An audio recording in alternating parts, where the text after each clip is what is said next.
देखो, आज जो है लाइट का दूसरा वीडियो है ये। आज हम लोग पढ़े थे रिफ्लेक्शन के बारे में, उसमें इमेजेस के बारे में पढ़े थे, रियल इमेज, वर्चुअल इमेज और प्लेन मिरर में किस तरह का इमेजेस बनता है, सब कैरेक्टरिस्टिक्स वो सब पढ़े थे। आज हम लोग पढ़ रहे हैं number of images form by a pair of mirror. मतलब पेयर ऑफ मिरर का मतलब दो मिरर होगा, अब समथिंग कुछ एंगल में हो सकता है। जैसे कि मान लेते हैं ये दो मिरर है आपस में, ये एक मिरर है, मिरर ए, और ये एक मिरर है, मिरर बी। अब कोई ऑब्जेक्ट को यहाँ पे हम रख दिए, ठीक है, तो इसका इमेज बनेगा, तो उसका कितना सारा इमेजेस बनेगा। तो पेयर ऑफ मिरर कुछ एंगल बनाएगा आपस में, वो एंगल कुछ भी हो सकता है, थीटा मान के चलते हैं। तो उस एंगल थीटा की वजह से हम कैसे फाइंड आउट करेंगे कि नंबर ऑफ इमेजेस क्या होगा। तो देखो, सबसे पहले नंबर ऑफ इमेजेस निकालने के लिए between the pair of mirrors n का वैल्यू निकालना होगा। एन समथिंग कुछ एक वेरिएबल है और एन का फॉर्मूला है 360 डिग्री बाई थीटा। थीटा मतलब एंगल बिटवीन टू मिरर्स। कुछ भी एंगल दे देगा, वो एंगल यहाँ पुट करेंगे डिवाइड करके, लेकिन नंबर ऑफ इमेजेस क्या हो जाएगा, जितना भी एन का वैल्यू आएगा उससे 1 माइनस कर देना है, उससे 1 माइनस कर देना है। एक एग्जाम्पल दे रहा हूँ, जैसे कि मान लेते हैं कि angle formed between two mirror, दो मिरर के बिटवीन में एंगल कितना फॉर्म हो रहा है, is 30 degree. Find number of images, find number of images. बताओ नंबर ऑफ इमेजेस क्या होगा। तो सबसे पहले हम क्या निकालेंगे, एन का वैल्यू।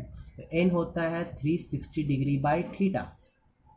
अब थीटा कितना बोला है, 30 डिग्री बोला है, तो 360 डिग्री बाई 30 डिग्री, 0 0 कैंसिल कर दो, 3 1 जा 3 2 जा, मतलब कितना आ गया, 12 आ गया।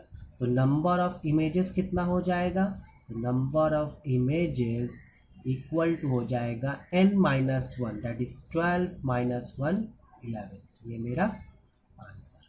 समझ में आया कि नहीं। इस तरह का छोटा मोटा ऑब्जेक्टिव में न्यूमेरिकल्स नंबर ऑफ इमेजेस से रिलेटेड आ सकता है, ठीक है। तो इसको सिंपल है, ये मेरा नंबर ऑफ इमेजेस का फॉर्मूला है, ठीक है। अब देखो, इसका दो स्पेशल केस है, इसको लिए डायरेक्टली याद रखना फॉर एमसीक्यू के लिए। When two mirror are parallel, जब दो मिरर पैरेलल होगा तब कितना नंबर ऑफ इमेज बनेगा। याद रखना, जब दो मिरर पैरेलल होता है तो दोनों के बिटवीन में एंगल होता है 0 डिग्री, दोनों के बिटवीन में एंगल कितना होगा, 0 डिग्री। तो नंबर ऑफ इमेजेस कितना ही होगा, इनफाइनाइट बनेगा। कैसे होगा, देख लो, एन का वैल्यू पहले निकालना पड़ता है। एन का फॉर्मूला होता है 360 बाई थीटा। तो 360 डिग्री बाई 0, नीचे जब भी किसी भी फ्रैक्शन का नीचे 0 आ जाता है तो वो क्या हो जाता है, इनफिनाइट हो जाता है, अनडिफाइंड हो जाता है। पढ़ाए ट्रिग्नोमेट्री में, ठीक है। इन्फिनिटी भी बोल सकते हैं, अनडिफाइंड भी बोल सकते हैं। तो इन्फिनिटी मतलब बहुत बहुत बहुत बहुत ज़्यादा वैल्यू है। अब इससे नंबर ऑफ इमेजेस के लिए 1 माइनस करना पड़ेगा ना। देखो, नंबर ऑफ इमेजेस का फॉर्मूला क्या होता है, n माइनस 1। तो बहुत बहुत बहुत ज़्यादा से 1 माइनस कर दोगे तो अल्टीमेटली बहुत ज़्यादा ही रहेगा, मतलब कि नंबर ऑफ इमेजेस क्या हो जाएगा, इनफिनिट हो जाएगा। दूसरा स्पेशल केस है when two mirror are perpendicular to each other. Perpendicular मतलब दोनों के बीच में कितना डिग्री एंगल बनेगा, 90 डिग्री एंगल बनेगा। तब जो है नंबर ऑफ इमेजेस कितना होगा, 3 होगा। कैसे, हाउ, तो वो n का वैल्यू 360 डिग्री बाई थीटा। तो थीटा का वैल्यू कितना है, परपेंडिकुलर टू ईच अदर बोला, मतलब 90 डिग्री। 90 0 से कैंसिल कर दो, 9 4 जा, तो n का वैल्यू 4 आया। तो नंबर ऑफ इमेजेस कितना हो जाएगा, n माइनस 1 होता है। तो n माइनस मतलब क्या, 4 माइनस 1 दैट इज 3। समझ में आया कि नहीं, ठीक है। तो ये दो स्पेशल केस के लिए डायरेक्टली जो है तुमको याद रखना है कि नंबर ऑफ इमेजेस क्या होगा, ठीक है, फॉर एमसीक्यू क्वेश्चन के लिए। और अदरवाइज कोई भी एंगल दे देगा तो इसके लिए हम फॉर्मूला तुम लोगों को दे चुके हैं ऊपर में, ये दो फॉर्मूला से हेल्प करें हम number of images find out कर सकते, ठीक है। देखो, अब हम लोग स्टार्ट करेंगे spherical mirror. Is very very important है स्फेरिकल मिरर रिफ्लेक्शन पार्ट में, ठीक है। तो देखो, स्फेरिकल मिरर क्या होता है। स्फेरिकल मिरर देखो, बेसिकली मान लो जैसे स्फेयर तुम लोग जब पढ़े हो, स्फेयर बॉल, उसका कोई एक पार्ट को काट दो, समथिंग कुछ एक पार्ट को काट दो तो इस टाइप का एक निकलेगा, है कि नहीं। इसी को कहा जाता है स्फेरिकल मिरर, मतलब स्फेयर पार्ट से निकला कट किया हुआ पार्ट को स्फेरिकल मिरर कहा जाता है। अब स्फेरिकल मिरर दो तरह से बनाया गया, दो तरह का होता है, कॉनकेव मिरर, कॉन्वेक्स मिरर। देखो कॉनकेव मिरर का डायग्राम को समझना बहुत जरूरी है, मिरर में डिफरेंशिएट समझ में आना चाहिए। कॉनकेव, केव, देखो कॉनकेव ऐसा, मतलब कि लाइट कहाँ इंटर करेगा, देखो अंदर वाला केव वाला पार्ट, ये केव वाला पार्ट है कॉनकेव, समझ में आया कि नहीं? ठीक है, जब अंदर के पार्ट में जो लाइट इंटर करेगा, अब बाहर वाला रफ सरफेस होगा, वहां लाइट इंटर नहीं कर रहा है, अंदर के वाला पार्ट में लाइट इंटर कर रहा है, तो उस टाइप का मिरर को बोलते हैं कॉनकेव मिरर। इसका और एक नाम है कन्वर्जिंग मिरर। इसका रीजन क्या है कन्वर्जिंग नाम देने का, ये हम बताएंगे बाद में, लेकिन एक और नाम है कि कॉनकेव मिरर को कन्वर्जिंग मिरर भी कहा जाता है, इसमें लाइट्स कन्वर्ज होता है। कॉन्वेक्स मिरर क्या होता है, कॉन्वेक्स मिरर जिसमें लाइट देखो तुम्हारा बाहर के साइड तुम्हारा लाइट इंटर करेगा, देखो लाइट कहाँ इंटर कर रहा है, बाहर के साइड में इंटर कर रहा है, अंदर वाला सरफेस मतलब केव वाला सरफेस रफ होगा और बाहर वाला सरफेस में लाइट इंटर करेगा, इंसिडेंट करेगा, उसको बोलते हैं। इस तक का अगर लाइट इस तरह से इंटर करेगा मिरर में, तो उस मिरर को नाम दे देंगे कॉन्वेक्स मिरर, और इसका और एक नाम है डाइवर्जिंग मिरर, क्योंकि इसमें लाइट डाइवर्ज होता है। समझ में आया? तो ये दो तरह का मिरर होता है, concave mirror, convex mirror. Okay, अच्छे से नोट डाउन कर लो। देखो अब हम लोग पढ़ेंगे terms related to spherical mirror. जैसे हम लोग वहाँ पढ़े थे टर्म्स रिलेटेड टू रिफ्लेक्शन पढ़े थे, उसी तरह टर्म्स रिलेटेड टू यहाँ स्फेरिकल मिरर में हमको पढ़ना पड़ेगा। जैसे कि देखो ये एक तरह का कॉनकेव मिरर बनाया है, ठीक है। अगर सोचो इस मिरर को कंप्लीट करें, ऐसे कंप्लीट करेंगे, ठीक है, कंप्लीट करेंगे तो क्या होगा, एक तरह का स्फेयर बन जाएगा, और स्फेयर बनेगा तो उसका अपना एक क्या होगा, एक सेंटर होता है। That centre is called the centre of curvature of mirror, spherical mirror. इसी को क्या बोलेंगे, सेंटर ऑफ कर्वेचर कहा जाता है इसे, ठीक है। तो ये जो सी होगा, सी मतलब सेंटर ऑफ कर्वेचर, मतलब स्फीयर को कंप्लीट करने पे जो सेंटर आएगा उसको बोलेंगे सेंटर ऑफ कर्वेचर कहा जाता है, ठीक है। अब देखो मिरर का जो सेंटर हुआ, तो मिरर का सेंटर कौन होगा, ये मिरर का सेंटर होगा। अच्छा देखो मिरर का सेंटर कैसे समझेंगे, इस लाइन को क्या बोलेंगे, देखो ये मिरर है, इस मिरर का ना मिड से एक लाइन ड्रॉ करेंगे, एक straight line, that line is called principal axis, that line is called principal axis, ठीक है। ये किसको क्या बोलेंगे, लाइन को प्रिंसिपल एक्सिस कहा जाता है, जब एक मिरर का मिड से एक लाइन ड्रॉ करेंगे और सेंटर ऑफ कर्वेचर उसमें लाई करेगा, ठीक है। अब देखो कि मिरर का जो मिड पॉइंट है ये वाला, इसको हम लोग कहा जाते हैं पोल, इसको क्या कहा जाता है, पोल कहा जाता है, ठीक है। अब पोल और centre of curvature, pole of centre of curvature में जो डिस्टेंस होता है, जो डिस्टेंस होता है, उस डिस्टेंस को कहा जाता है रेडियस ऑफ कर्वेचर। क्या कहा जाता है, रेडियस ऑफ कर्वेचर। ये छोटा छोटा टर्म है, सबका डेफिनेशन लर्न करना है तुम लोग को बुक से, ठीक है। ये हो जाता है रेडियस ऑफ कर्वेचर। अब देखो सेंटर ऑफ कर्वेचर ऑफ पोल, ये जो डिस्टेंस को बोलेंगे रेडियस ऑफ कर्वेचर। लोग जानते हैं ना, सर्कल कंप्लीट होगा तो रेडियस बन जाएगा, तो इसको नाम दे दिया रेडियस ऑफ कर्वेचर, ये कर्व है ना, कर्वेचर।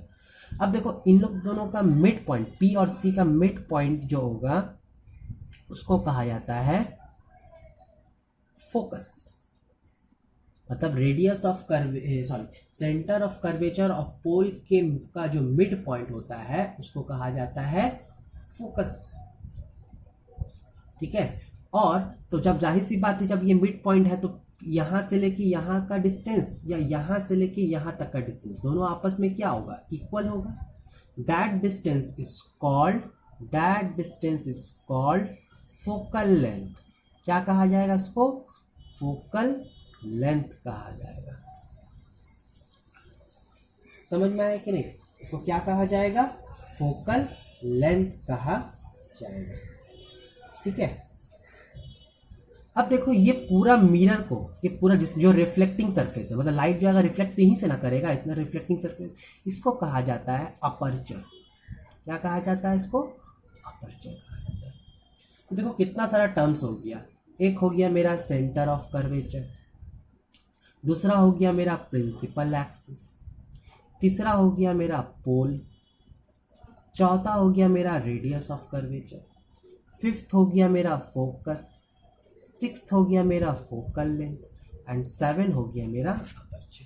तो इतना सारा जो है टर्म्स को जो है समझ के रखना है। सबका छोटा छोटा एक एक लाइन का डेफिनेशन है, सब बुक में तुम लोगों को मिल जाएगा, सबका डेफिनेशन अच्छे से पढ़ लेना। ठीक है, देखो अब हम लोग पढ़ेंगे रिफ्लेक्शन इन मिरर। कैसा मिरर? स्फेरिकल मिरर में किस तरह से रिफ्लेक्शन का प्रोसेस होता है। जैसे हम लोग प्लेन मिरर में पढ़े थे ना कि लाइट ऐसे आता है और वैसे टकरा के चले जाता है, ठीक उसी तरह हम लोग मिरर में कैसे पढ़ेंगे। तो मिरर तो दो तरह का होता है, एक होता है कॉनकेव, एक होता है मेरा कॉन्वेक्स। तो दोनों में डिफरेंट टाइप में होता है। पहली बात, दोनों मिरर का हमको प्रिंसिपल एक्सिस बनाना है। प्रिंसिपल एक्सिस ऑलवेज मिरर बनाने के बाद मिड लाइन पॉइंट से एक स्ट्रेट लाइन ड्रॉ करना, ये मेरा हो जाएगा प्रिंसिपल एक्सिस। ठीक है, अब कॉनकेव में तो लाइट ऐसे आएगा, तो लाइट ड्रॉ करने से पहले उसका सेंटर ऑफ कर्वेचर दिखा दो। मान के चलो ये सेंटर ऑफ कर्वेचर है सी, और ये मेरा पोल हो जाएगा। पी और सी के जो मिड में जो होता है लाइन, उसको हम लोग क्या बोलते हैं? F, focus. उसी तरह इसका जो फोकस है इस तरफ लाई करता है, ठीक है, तो इसका सेंटर ऑफ कर्वेचर भी यहाँ लाई किया, दैट इज द पोल हो गया, और इन लोग दोनों के बीच में जो होगा ये फोकस होगा। मतलब कॉनकेव का centre of curvature of focus इसके फ्रंट में होता है, इसके आगे साइड में होता है, और कॉन्वेक्स के लिए उसके पीछे साइड में होता है, याद रखना है।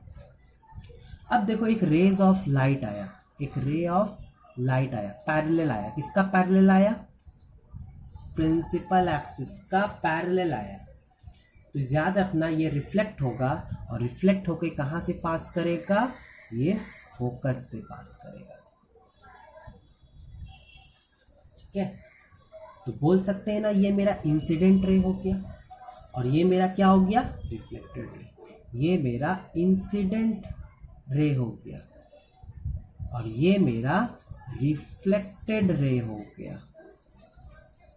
Incident ray, reflected ray. तो बताओ नॉर्मल कौन सा हुआ? क्योंकि नॉर्मल भी तो हम लोग पढ़े थे, इंसिडेंट रे, रिफ्लेक्टेड रे। देखो इस तरह से रिफ्लेक्शन होता था ना, ये ऐसे आता था इंसिडेंट रे और ऐसे चले आता था, that is the incident, that is the reflected. और बीच से क्या होता था? एक नॉर्मल लाइन गुजरता था। तो यहाँ नॉर्मल लाइन कहाँ है? ये नॉर्मल लाइन ये है, जो कहाँ से पास करेगा बोलो तो? ये कर्वेचर, सेंटर ऑफ कर्वेचर से पास करेगा। तो ऑलवेज याद रखना है, in spherical mirror normal line कहाँ से पास करता है? ऑलवेज सेंटर ऑफ कर्वेचर से पास करता है, याद रहेगा। ठीक है, उसी तरह सोचो अगर एक और रे ले लें इसमें कॉनकेव मिरर में, जो नीचे से गया parallel to the principal axis, तो जब भी प्रिंसिपल एक्सिस का पैरेलल जाएगा वो फोकस से ही पास करेगा। ये रूल है, ये रूल है। ठीक है, तो दोनों रे देखो, ये दोनों रे एक इंसिडेंट हुआ, ऐसे इंसिडेंट हुआ, और रिफ्लेक्ट होने के बाद इधर आके मीट करिए ना, इंटरसेक्ट करिए ना। मतलब क्या हो रहा है? लाइट एक दूसरे से आके इस तरह से कन्वर्ज कर रहा है ना, इसीलिए कॉनकेव मिरर को कन्वर्जिंग मिरर कहना है। क्यों? क्योंकि उसमें लाइट रेस कन्वर्ज करता है। समझ में आया क्यों? उसी तरह देखो कॉन्वेक्स मिरर में, कि कॉन्वेक्स मिरर में क्या होता है कि इस तरह से एक पैरेलल रेस ऑफ लाइट आया, तो लाइट तो उधर नहीं आएगा, क्योंकि जिस मीडियम से आता है उसी मीडियम में रहेगा। देखो जहाँ जिस मीडियम से आया था उसी में वापस चला गया, तो यहाँ क्या होगा कि इसी मीडियम में वापस चला जाएगा। लेकिन ये मेरा इंसिडेंट रे, ये मेरा रिफ्लेक्टेड रे, इंसिडेंट, ये मेरा रिफ्लेक्टेड रे। लेकिन थोड़ा देखो, देखने में लगेगा गौर से कि कहाँ से होते हुए जा रहा है बोलो तो? कहाँ से? फोकस से होते हुए। अगर बैकवर्ड खींचेंगे तो देखने लगेगा रिफ्लेक्टेड है कहाँ से निकल रहा है? फोकस से। मतलब पैरेलल जाएगा तो फोकस से पास करेगा, लेकिन इसमें देखो एक्चुअल में फोकस से पास किया, इसमें एक्चुअल में फोकस से पास नहीं किया, ज्योमेट्रिकली देख रहे हैं कि फोकस से पास। समझ में आया कि नहीं? यही फर्क है। ठीक है, तो ये इंसिडेंट, ये रिफ्लेक्टेड, तो इसका नॉर्मल कहाँ से? वही नॉर्मल हमेशा कहाँ से लाई करता है, नॉर्मल पॉइंट हमेशा जो है तुम्हारा सेंटर ऑफ कर्वेचर से पास करता है। ये मेरा नॉर्मल लाइन बन गई। उसी तरह एक और ले लो, parallel to the principal axis आया, कहाँ से पास करेगा, जाएगा तो यहाँ इसी वेटे में चले जाएगा, लेकिन देखने में क्या लगेगा, कहाँ से होते हुए निकल रहा है, फोकस से निकल रहा है। समझ में आया। इसमें देखो रेज ऑफ लाइट क्या हो रहा है, रेज ऑफ लाइट देखो डाइवर्ज हो रहा है ना, इस तरह से डाइवर्ज हो रहा है, ऐसे करके डाइवर्ज हो रहा है ना। तो इसीलिए इस मिरर को कहा गया डाइवर्जिंग मिरर। तो समझ में आया दोनों में रिफ्लेक्शन किस तरह से होता है, अच्छा से समझ के इसको कॉपी करना है, ठीक है।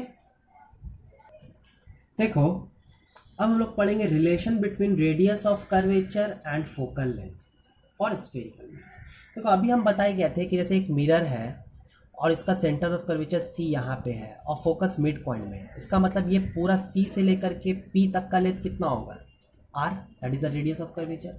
और एफ मिड पॉइंट में है और ये पी से लेके एफ तक को स्मॉल एफ ले लिया, तो ये भी तो स्मॉल एफ होगा क्योंकि ये मिड पॉइंट है। ये डिस्टेंस और ये डिस्टेंस दोनों क्या होगा, इक्वल होगा। मतलब एफ और एफ को ऐड करेंगे तो क्या मिल जाएगा, आर। मतलब क्या निकल जाएगा formula, R is equal to 2f। मतलब रेडियस ऑफ कर्वेचर क्या होता है, ट्वाइस ऑफ फोकल लेंथ होता है। मतलब तुमको बोल देगा एक मिरर है जिसका फोकल लेंथ है मेरा 30 सेंटीमीटर, तो बताओ उसका रेडियस ऑफ कर्वेचर क्या होगा। तो radius of curvature twice of F होता है, तो 2 इंटू 30 कर देंगे तो आ जाएगा 60 सेंटीमीटर उसका रेडियस ऑफ कर्वेचर। ये सिंपल सा ऑब्जेक्टिव क्वेश्चन। लेकिन ये r इक्वल टू 2f आया कैसे, इसका प्रूफ कहाँ है, ये अब हम लोग इसका प्रूफ सीखेंगे। 10B वालों को ये प्रूफ नहीं करवाए थे, हम भूल गए थे, हम बोला था बाद में करवाएंगे और फिर भूल गया था। आज डेरिवेशन करवा दे रहे हैं। डेरिवेशन एग्जाम में आता है, 3 मार्क्स का लॉन्ग क्वेश्चन में आएगा इसका derivation. Prime for spherical mirror r is equal to 2f, where r is radius of curvature and f is focal length, ठीक है। देखो स्टार्ट करते हैं हम लोग डेरिवेशन। सबसे पहले देखो एक कॉन्केव मिरर ले लिया, कॉन्वेक्स के लिए भी कर सकते हैं लेकिन कॉन्केव लेके प्रूफ कर रहे हैं, ठीक है। तुम कोई भी मिरर लेके प्रूफ कर सकते हो। तो कॉन्केव मिरर लिया है, ये कॉन्केव मिरर का क्या हो जाएगा, पोल हो जाएगा, ठीक है। मान के चलते हैं ये मेरा क्या है, ये मेरा सेंटर ऑफ कर्वेचर है और इन दोनों के मिड में जो होता है हम लोग पढ़ चुके हैं, फोकस होगा। तो अभी हम मिड पॉइंट मान के नहीं चल रहे हैं, बस ये चलो कि ये मेरा एफ है, कोई पॉइंट है लो के बिटवीन में लाई कर रहा है, ठीक है। अब एक रे ऑफ लाइट आया जो parallel to the principal axis है, parallel to the principal axis है, बीडी एक रे आया जो हम जानते हैं जब भी प्रिंसिपल एक्सिस का पैरेलल जाएगा कहाँ से पास करेगा, वो पास करेगा फोकस। ये रूल है, ठीक है, याद रखना ये रूल है, रूल लिखाएंगे बाद में, ये समझ के रखो। कहाँ से पास करेगा, ये फोकस से भी पास करेगा, ठीक है। ये एफ से पास करेगा, समझ में आया। उसी तरह हम जानते हैं कि ये मेरा इंसिडेंट रे बन गया, ये मेरा रिफ्लेक्टेड रे बन गया। तो इन दोनों के बीच में नॉर्मल होता है, तो नॉर्मल लाइन कहाँ से पास करता है, नॉर्मल लाइन ऑलवेज तुम्हारा सेंटर ऑफ कर्वेचर से पास करता है, ठीक है। ये सेंटर ऑफ कर्वेचर से लाइन पास हो गया, ठीक है। अब देखो फ्रॉम डायग्राम, फ्रॉम फिगर कुछ भी, angle BDC equal to angle DCF। मतलब ये एंगल और ये एंगल इक्वल होगा। मान लो ये एंगल थीटा है तो ये भी कितना होगा, थीटा। कैसे, हाउ, थोड़ा गौर से देखो। ऑल्टरनेट एंगल, दो पैरेलल लाइन है ना, एक ये इंसिडेंट रे, एक प्रिंसिपल एक्सिस, और उसको एक कट कर रहा है कौन, नॉर्मल।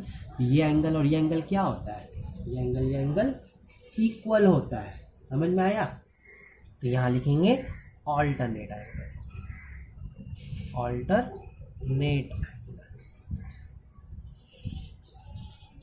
समझ में आया, ठीक है। ये एंगल क्या हो जाएगा, equal. And angle BDC is equal to CDF। देखो B D C is equal to C D F, मतलब बी डी सी मतलब ये एंगल और सी डी एफ एफ मतलब ये एंगल दोनों इक्वल हो, मतलब ये थीटा तो ये थीटा। कैसे, हाउ? तो देखो लॉ ऑफ रिफ्लेक्शन के हिसाब से, लॉ ऑफ रिफ्लेक्शन याद करो, ये हो गया मेरा इंसिडेंट रे, तो ये मेरा नॉर्मल, ये मेरा नॉर्मल, तो नॉर्मल से एंगल कितना बना, थीटा एंगल बना, that is the incident angle, that is angle of incidence कहा जाता है।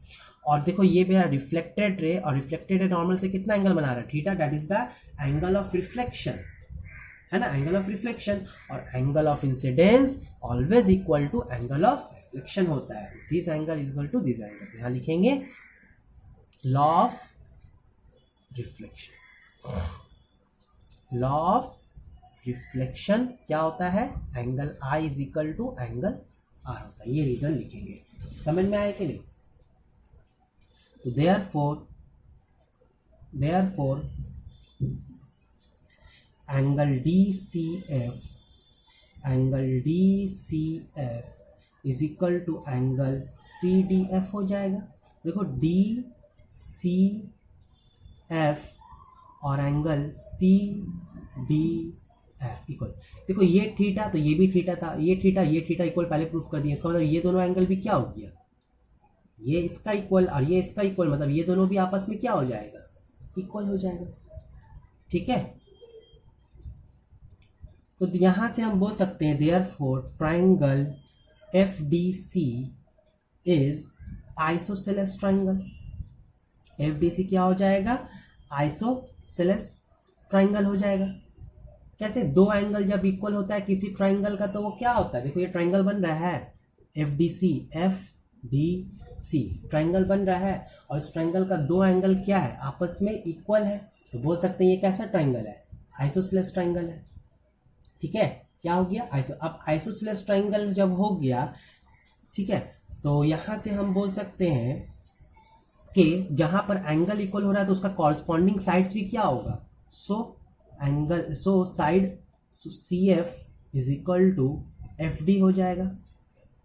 सी एफ ये साइड और ये साइड क्या हो जाएगा, आपस में इक्वल हो जाएगा, क्योंकि आइसोसेलेस ट्रायंगल का जब दो एंगल इक्वल होता है उसका कॉरस्पॉन्डिंग में जो साइड्स होता है वो भी आपस में क्या होता है, इक्वल होता है। अगर तुम लोग को प्रॉपर्टी पता रहेगा आइसोसेलेस का तो समझ में आ गया होगा।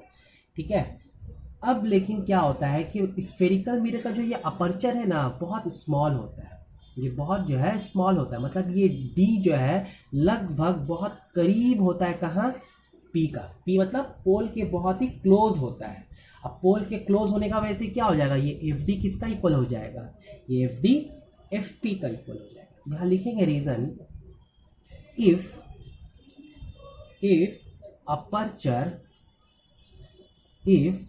aperture of mirror is small, the point D is very close to the point P। ठीक है, अपर्चर जो है बहुत स्मॉल होने के वजह से ये डी पॉइंट जो है वो पी पॉइंट का बहुत ही क्लोज होगा। ठीक है, जब बहुत क्लोज होगा तो ये एफ डी और एफ पी लगभग, देखो मान लो ये कोई पॉइंट है जो यहाँ करीब है, तो लगभग जो लाइन बनेगा वो एफ डी और एफ पी क्या होगा, वो इक्वल हो जाएगा। Therefore F D is equal to F P. तो अब एफ डी जो है वो एफ पी का इक्वल हो गया, और पहले हम प्रूफ किए थे कि एफ डी किसके इक्वल है, सी एफ का, मतलब बोल सकते हैं ना एफ पी किसका इक्वल हो जाएगा, सी एफ का। Therefore F P is equal to C F, F P is equal to C F, F P is equal to C F. ठीक है, तो इसको हम लोग लिख सकते हैं ना कि हम क्या कर रहे हैं कि F P plus F P is equal F P 2 बार ले लेते हैं, F P plus F P, यहाँ एफ पी था ना, अपने मर्जी से क्या ऐड कर दिए एफ पी, यहाँ सी एफ था, यहाँ भी एफ पी ऐड करना पड़ेगा। मैथमेटिक्स लगाएं कि ये F P equal to C F था, तो हम एफ पी में क्या अपने मर्जी से ऐड किए, एफ पी ऐड किए, तो उस साइड भी तो ऐड करना होगा बैलेंस करने के लिए। नाउ देखो थोड़ा गौर से डायग्राम को कि F P plus F P मिलकर क्या बन जाएगा, बोलो तो आर बनेगा ना, radius of curvature, that is C P बन जाएगा ना, इक्वल टू, अच्छा इसको ट्वाइस ऑफ एफ पी ही लिख दो अभी। और देखो यहाँ से C F plus F P, C F plus F P मिलके क्या बन जाएगा, सी एफ प्लस मिलके भी सी पी बन जाएगा, क्या बन जाएगा, सी पी बन जाएगा। ठीक है, थोड़ा गौर से देखो, सी पी मेरा क्या है, रेडियस ऑफ कर्वेचर है ना, और एफ पी मेरा क्या है, फोकल, ये मेरा हम लिख सकते हैं, ये ट्वाइस ऑफ एफ हो गया, इसको C to R, therefore r is equal to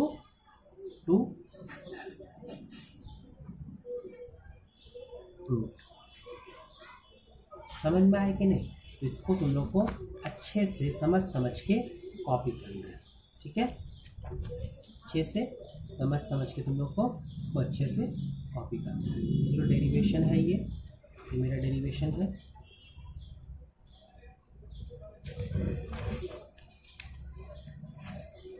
ठीक है, अच्छे से तुम लोग को कॉपी। आज इतना ही रखते हैं। नेक्स्ट क्लास में हम लोग रे डायग्राम स्टार्ट करेंगे for spherical mirror. Thank you.